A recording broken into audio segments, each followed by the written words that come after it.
guys, welcome back to Under the Radar Books. I'm Brittany and today I want to do my wrap up for the Underhyped Reads readathon, and unfortunately I didn't get to read as much this week as I had hoped.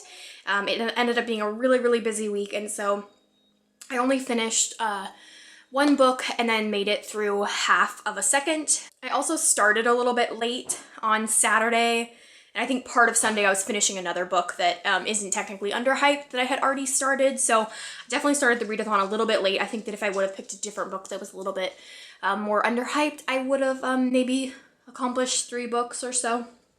But anyways, the first book that I finished was Upright Beast by Michel, and this was sent to me by Coffee House Press for a review on my channel, and so I'm going to do a really quick one right now. I don't want to give too much away because I went into this knowing that the stories were a little bit magical realism, but not much else, and the blurb on the back is excellent. It says, "Children go to school long after all the teachers have disappeared. A man manages an apartment complex of attempted suicides, and a couple navigates their relationship in the midst of a zombie attack.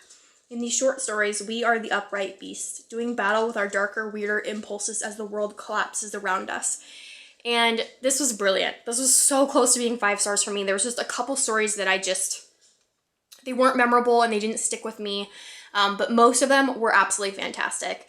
Even though there are some that are magical realism, the majority of them are set in the real world, and they're just very dark and follow human beings and the struggles that they deal with, and how sometimes humans can be the biggest monsters of us all.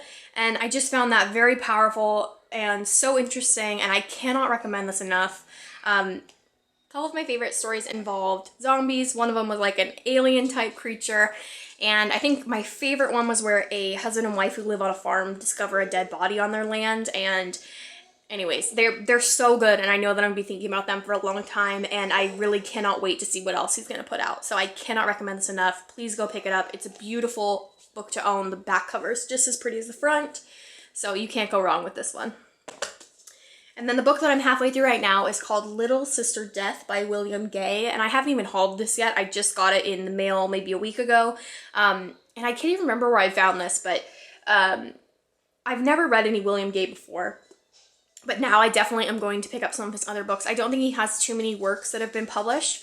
He has passed away, and this was published posthumously. I believe that his son found this manuscript, and they kind of compiled it together and decided that they wanted to publish it. But it is it's loosely based off of the Bell Witch ghost story in Tennessee, which is a pretty famous ghost story, and it's basically about a haunted house that's out there and the history that's behind that. And so this story follows a young author who decides that in order to write his next great horror novel, he's going to move his family to this house that is supposedly very haunted, and creepy things ensue. So I'm really enjoying it right now. The writing is absolutely fantastic. It is so rich. It definitely takes me longer to get through because it is just so dense.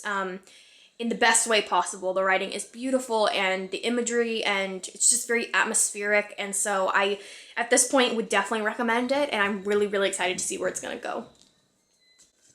So let me know if you guys were participating in the Underhyped Readathon, and let me know how it went, and I hope maybe some of you were a little bit more successful than I was, but you know, I still read some really great books, so I'm excited about that, and I think it's wonderful to just see so many books that have less ratings and not many people have heard of, so I'm really looking forward to watching everybody's wrap-ups. So I'd love to get talking in the comments down below and see how you guys fared in the readathon. So until next time, happy reading.